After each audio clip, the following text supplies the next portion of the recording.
My name is Lane Samuel Rogers, and I'll be 27 next spring. Only my grandmother and wife call me Lane. My father Walter used to as well when he was alive. I don't know why I'm called Lane, but Samuel was my grandfather's name.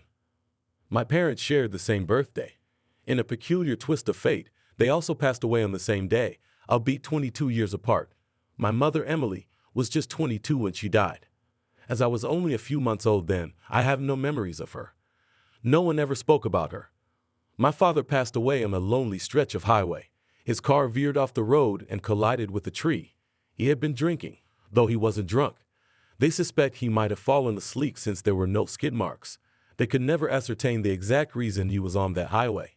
My dad and grandparents took care of me, along with my grandmother, until I turned 8. Eventually, Dad managed to save enough money to purchase his own house. That's where I've been living ever since. The house is situated in a typical country setting, part of a development where every third house looks the same.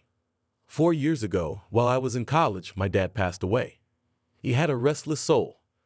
Dad wasn't the type to say I love you, but he always tracked me down and gave me a big hug when he came home from work. I can't recall a single day when he didn't smell of whiskey. Despite this, we didn't have a single bottle of alcohol in our house. Even though he spent a lot of time in his favorite pub, I really don't think he had a problem with alcohol. Photos of him still adorn the pub walls, a testament to his years as a darts champion. Dad, who drove a truck, was familiar with nearly everyone in town. During his illness, neighbors brought him soup and elixirs. Refusing to take painkillers, Dad relied solely on what he referred to as witch's brews to treat his ailments. I'm not so fortunate. Whenever I fell ill or was in pain, he would take me to the doctor for an injection in my butt. I've learned to keep my complaints to myself. Dad had a passion for rugby, and so did I. Regardless of how tough rugby got, if I ever mentioned an injury, he would mock me. Let me know what size dress I need to buy you, Joe. I can't recall us ever having a party. Dad was a bit of a loner with just a few close friends. It was rare for him to go on a second date with the same woman.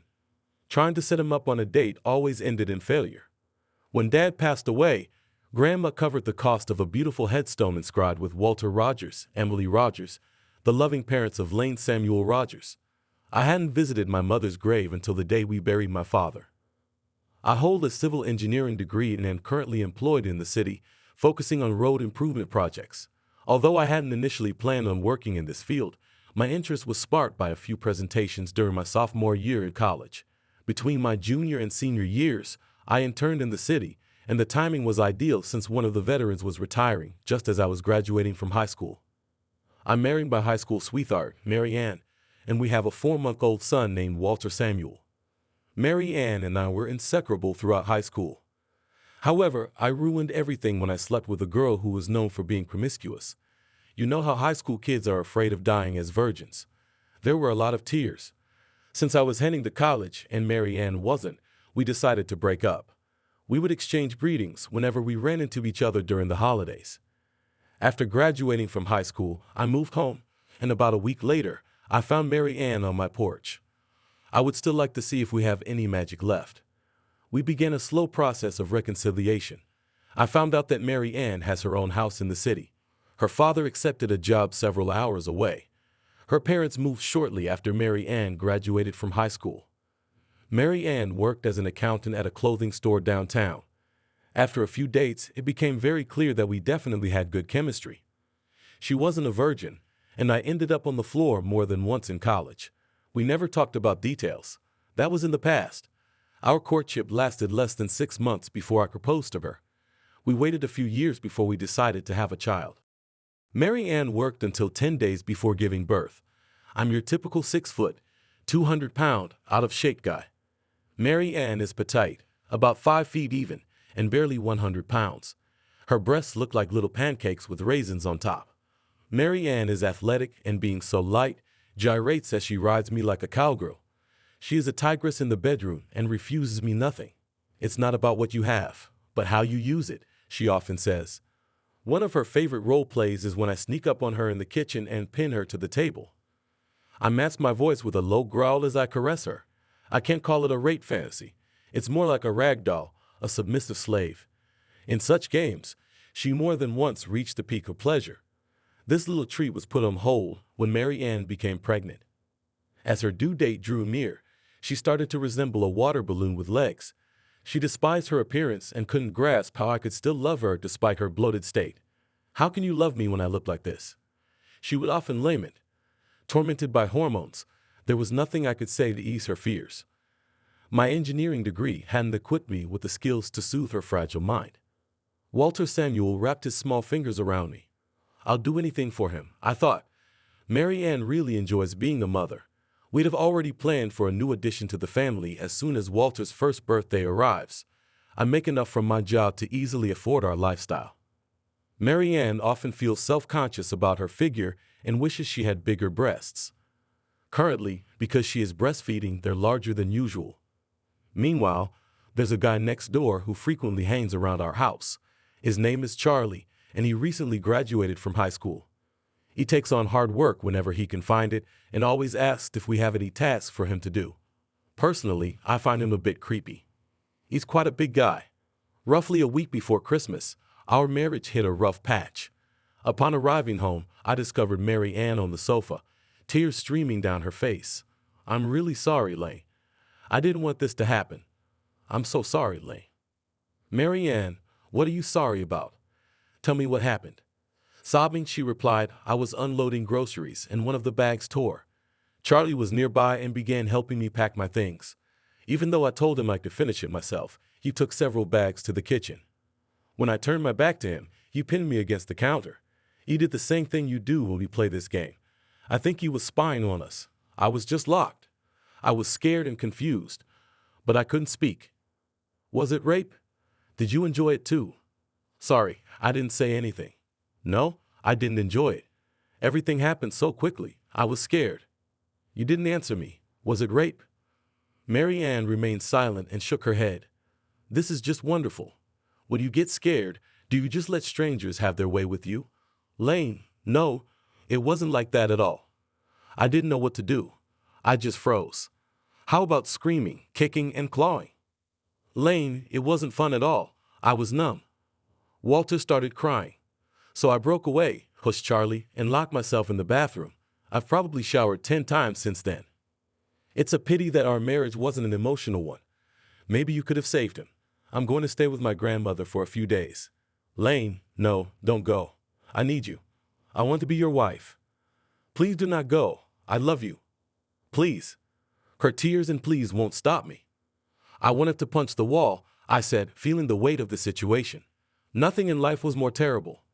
During rugby training, I confided in my mates about what was bothering me. They responded with lots of backslapping and attempts to cheer me up, but the pain remained. A few days later, during our pre-game warm-up, one of the guys pulled me aside. "Lane, Charlie fell, and where is this world coming to? He was kicked while he was lying down.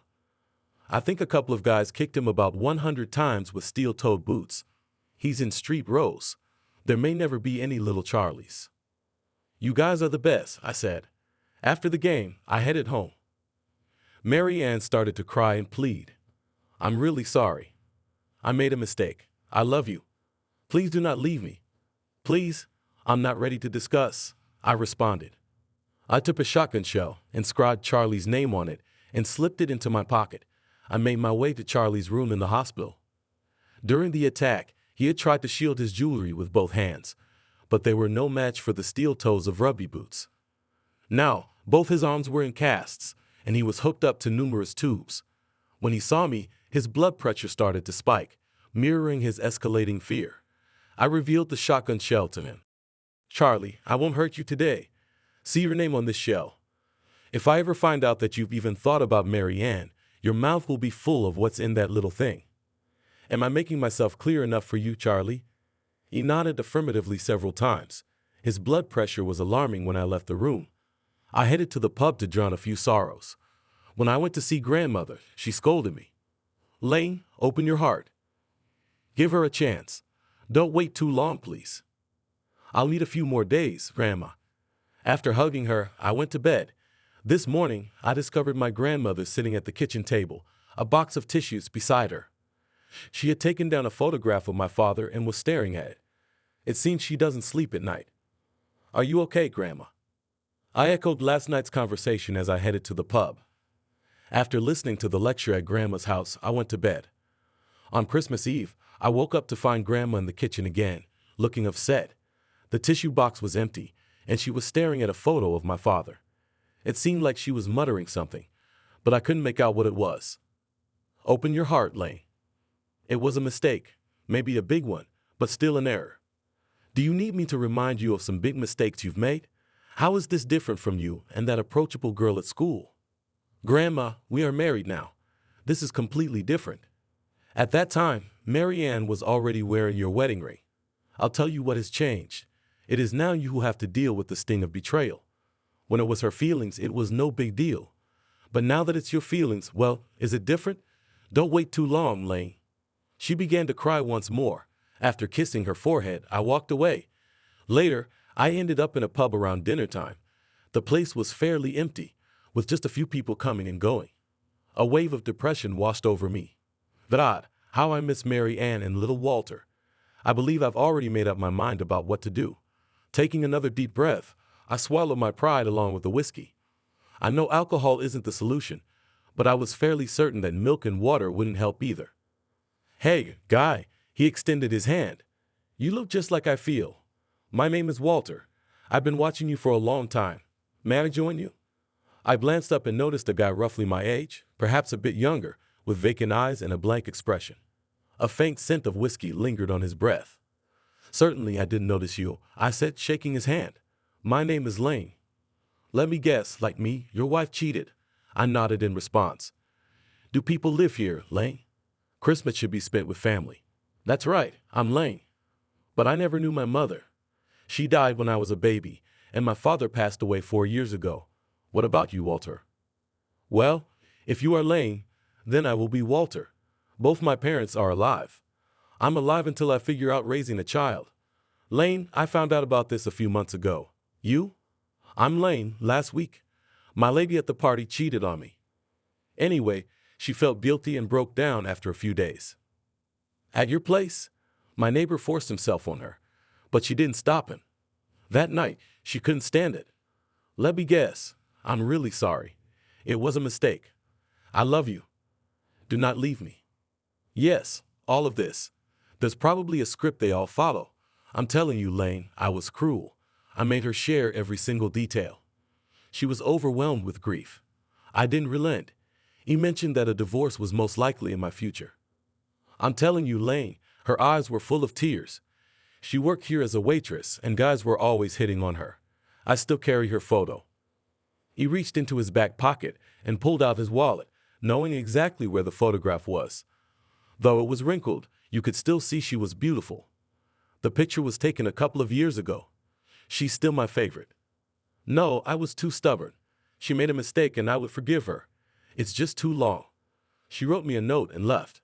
All I have to remember about her is our child. He opened his wallet again, rummaged through it, and pulled out a photograph of a woman holding a child. Walter opened his wallet again, rummaged through it, and pulled out an envelope folded in half. He carefully unfolded it. On the cover was written in a woman's hand, Walter. He carefully took out the letter and pushed it towards me. She wrote in a very elegant hand, Walter, I'm so sorry. I will never forgive myself for this. I cannot live without you. With love, Luna.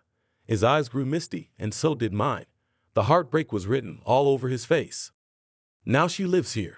This was her suicide note. She went to her grave thinking that I didn't love her. I come here every day, drink a little whiskey for courage, and then walk along the deserted path to talk to her before heading home. His voice remained the same, devoid of any life. Meanwhile, I was experiencing the worst pain I've ever felt.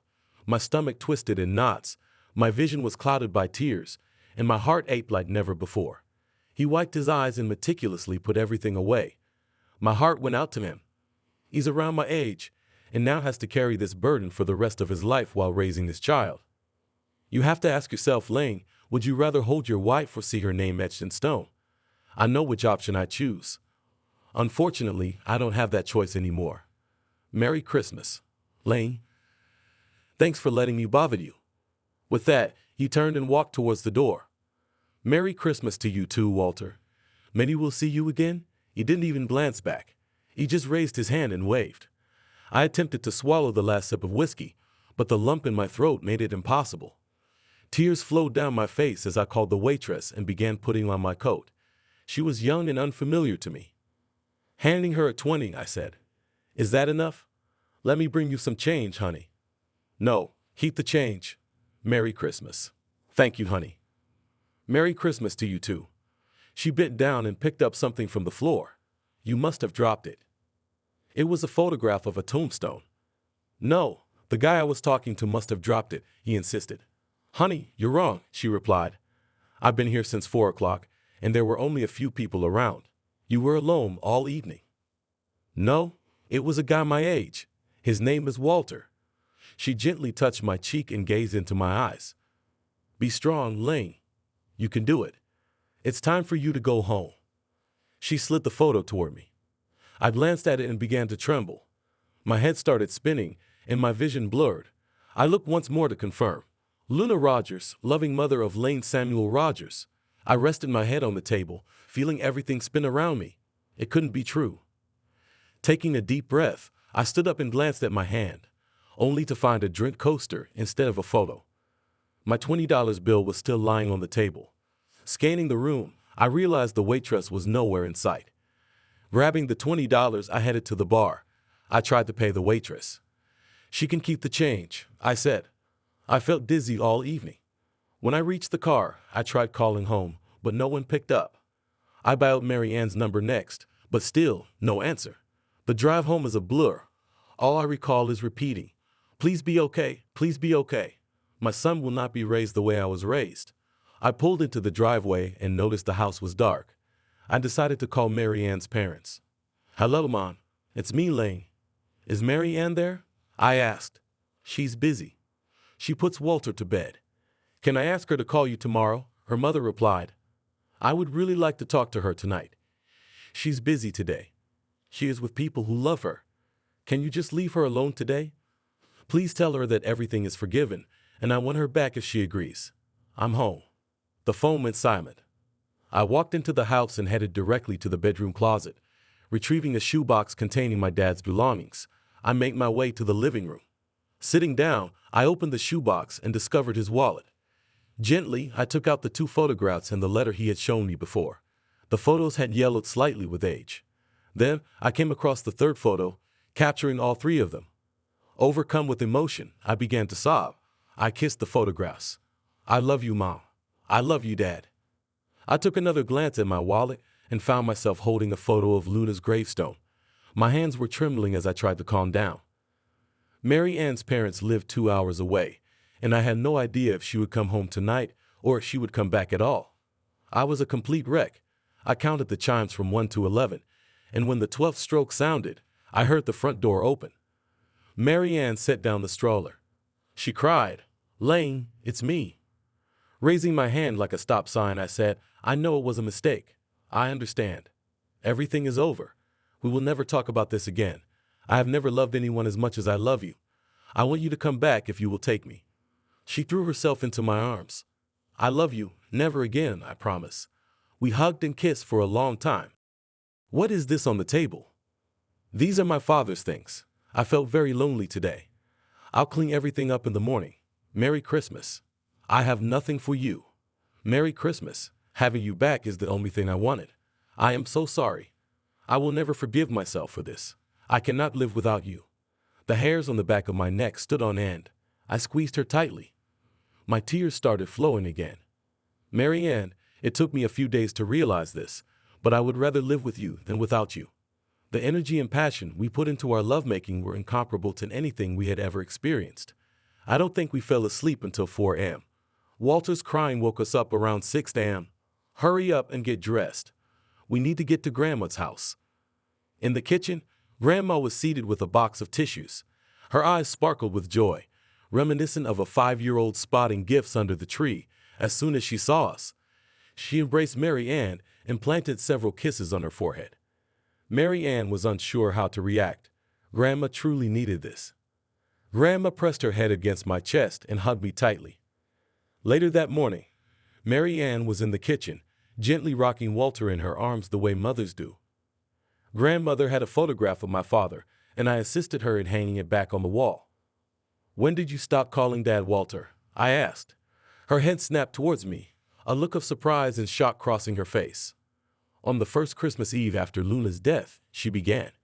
He came home and declared that he would be Walter and she would be Emily. The names Walter and Luna were too painful for him. It was the strangest thing. He even took you out of the crib. Up until that moment, he seemed afraid to hold you. But you slept in his arms all night. From that night on, he hugged you every chance he got. Are you okay, Lane? You look a little pale. I started to tremble as a cramp hit me. With a little strength, I'll be fine. Walter would be so proud of you. Those words might not have meant much to me yesterday morning, but today they did. Mary Ann and I returned home at dusk. While she put Walter to bed, I started putting away my father's belongings. I glanced at the photos again, and my hands began to tremble as tears streamed down my face. It was her. She was a waitress. Charlie vanished. I no longer pursue Mary Ann around the kitchen. Walter has a younger sister named Emily. In one of those peculiar twists of fate, she was born on the same day as her brother, just 2 years later. I funded a new headstone that reads, Walter Rogers, Emily Lula Rogers. Together forever, loving parents of Lane Samuel Rogers. I attempted to explain to Mary Ann what transpired that evening, but she remained skeptical. I warned you, Lane, not to drink on an empty stomach, she said. It's difficult to articulate my feelings. Whenever I find myself in a tough spot, I instinctively touch my cheek where she once did and recall her encouraging words. Be strong, Lane. You could do this.